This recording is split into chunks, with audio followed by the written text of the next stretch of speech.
So I'm having a chat with Justin of Dirty Honey. How are you? I'm great, man. Thanks for having me on. Pleasure is all mine. Now, first things first, you've released a new single today called Don't Put Out the Fire, which we'll be playing shortly. Tell us a bit about the single, first of all. Uh, it's a groover, it's a rocker. It's a little bit more mid-tempo for us, but it's been going over. It's one of the best songs that's been going over live, even compared to the old stuff. People are just loving hearing it live. Mm-hmm. Um, it kind of started off with me and John actually, just in John's rehearsal room, and John was playing drums and I was playing bass, and that's where the dun dun dun dun dun dun thing came from. And then we all got together and put chord changes to it, and Mark had that cool melody, and yeah, it just kind of grew organically from there. Yeah, good. And yeah, that's coming off your second record, which is out tomorrow. What can we expect to hear when we get a chance to take a listen? I mean, you're gonna hear all the things that you love about Dirty Honey, but you're gonna hear a lot more to us also. We're a very versatile band, and you're gonna hear some different sides of us. You're gonna hear an acoustic song. You're gonna hear some all out rockers. You're gonna hear some more ballady type stuff, a mid tempo kind of groover like Don't Put Out the Fire. Mm-hmm. So it's just really expanding our sound, and hope you guys like it. Yeah, yeah. I'm sure we will. We like the single so far, so I'm sure we will. Now the sound that you've created with this record, then, was it the sound that you wanted to create, or was it the sound that simply turned out when you went and recorded it? I think it's a little bit of both, honestly. Like we definitely knew we wanted to expand the sound a little bit, but I don't know if we knew exactly how we were going to do that while getting into the studio and doing pre-production. I mean, about half the songs were written, you know, a couple weeks going up to actually getting into the studio, so we didn't know what was going to come out of us. Mm.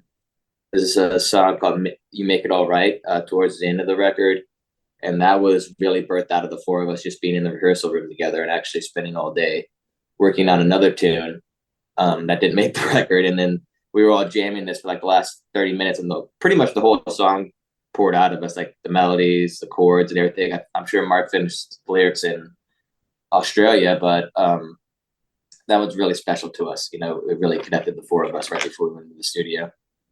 Yeah, good. And when it comes to the writing side of things, how do tracks normally start off for you guys? You know, they're really everyone's has a different journey. Sometimes somebody will bring in a riff or a melody or just chord changes.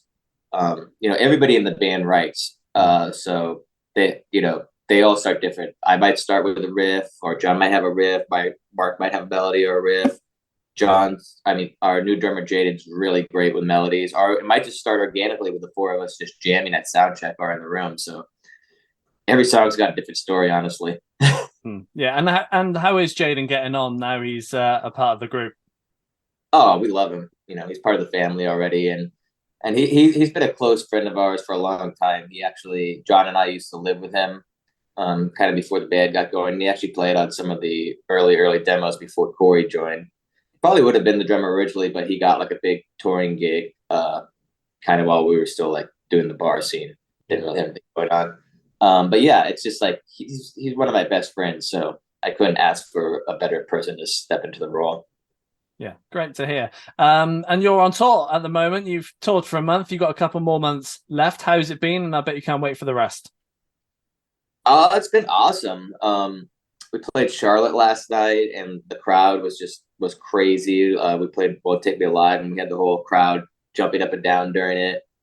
Um, the response to "Coming Home" has been, overwhelming. People are loving that song. Just seeing everybody singing in the crowd has been amazing. It's really cool to just see everybody loving the new songs. So that's been really special for us, because you always get nervous when you make a new record. Like, are people Mm. gonna like this? Have we changed too much or whatever? But it's all been very positive, and we're just looking forward to doing more and then getting over to the UK again. Yeah, yeah, absolutely. Is it the plan to come over this way in 2024? Yes, we can't announce anything yet, but we are making preparations right now. Yeah, good. What else does 2024 hold for you guys? I mean, we want to do everything. There's talk about going to Australia, Japan, maybe South America, doing a big tour in the States probably during the summer. But just depends on what the offers are that come in also, and it's really up to our manager and agent at the end. They're like, "Do you want to?" They present us with a bunch of dates and say, "Do you want to do this?" Yeah, can't say no. And festival season obviously will come next year. Are you hoping to be doing festivals again next year? Oh, definitely. We love doing festivals. It's always the most fun to get in front of those huge crowds. I don't know if we'll be doing it in the States or in Europe this year. I think there's some debate between management and our agents about that. So I don't know. Whatever's best. I want to do it all. Yeah. Yeah, absolutely. Now you've toured many places now, but there's places that you haven't been to yet. Where do you want to get to and play? I really want to go to South America. I've always wanted to go to like Brazil and Argentina, Colombia. I want to get down there, but I mean, we've been really fortunate in our journey so far. And I've gotten to go to so many places I never thought I'd even get to visit in my life, let alone play shows and have people know our songs. So I don't know, Japan too. We were supposed to go to Japan in 2020, and we were like 2 days away from getting on the plane to go before lockdown happened. Oh, So dear. that's still like hurts a little bit that I haven't made it over there yet. It's on the cards though. Yeah. Yeah. Now, when you were coming to write the record that's out tomorrow, you must have written it a fair time ago to get the process kind of going. Have you already started work on more new music and the next release?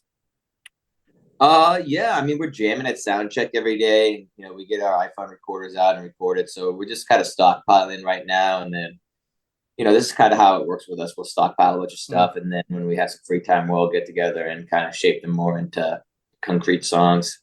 But I mean, we even have a couple left over from the last record that didn't quite get finished that might make it on the next record also. Yeah, that was my next question, because what happens to the tracks that didn't make the last record? Do you consider them or start again? No, we consider them. There's even one on this record that we kind of started on the last record and weren't happy with, and we finished on this record, which is Rebel Son.